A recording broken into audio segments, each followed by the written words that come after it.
दोस्तों इस क्वेश्चन को पढ़िए, जजिया कर के बारे में है। ध्यान रखिएगा, जब भी आप प्रश्न को पढ़ते हैं दोस्त, एक बात हमेशा कहता हूँ, प्रश्नों को ध्यान से पढ़िएगा मजे के साथ। और कभी जब पढ़ते हो उसे बोझ मत समझिए। अगर आप उस चीज को बोझ समझेंगे तो आपका दिमाग काम करेगा ही नहीं, उसे बोझ समझेगा। और जब उसे एंजॉय करके पढ़ेंगे तो आपका मजा आएगा। समझे?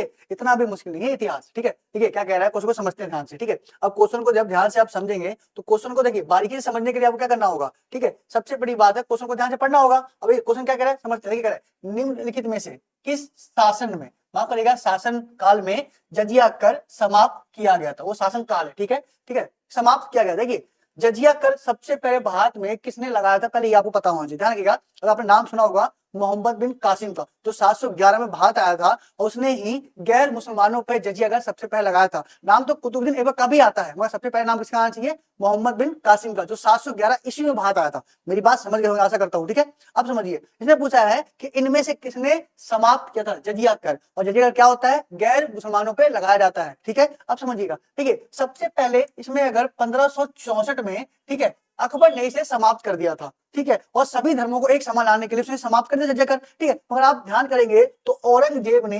1679 में, ठीक है, जजिया कर दोबारा लागू कर दिया था। यही कान विद्रोह का कारण भी बना था। ठीक है, आशा करता हूं आप सब समझ गए होंगे। साथियों, इतिहास उतना बुरा नहीं है जितना बुरा आप मानते हैं। पढ़ के देखिएगा, इतिहास में बहुत सी सीखें मिलती हमें। इसी के साथ फिर मुलाकात, जब तक के लिए जय श्री राम।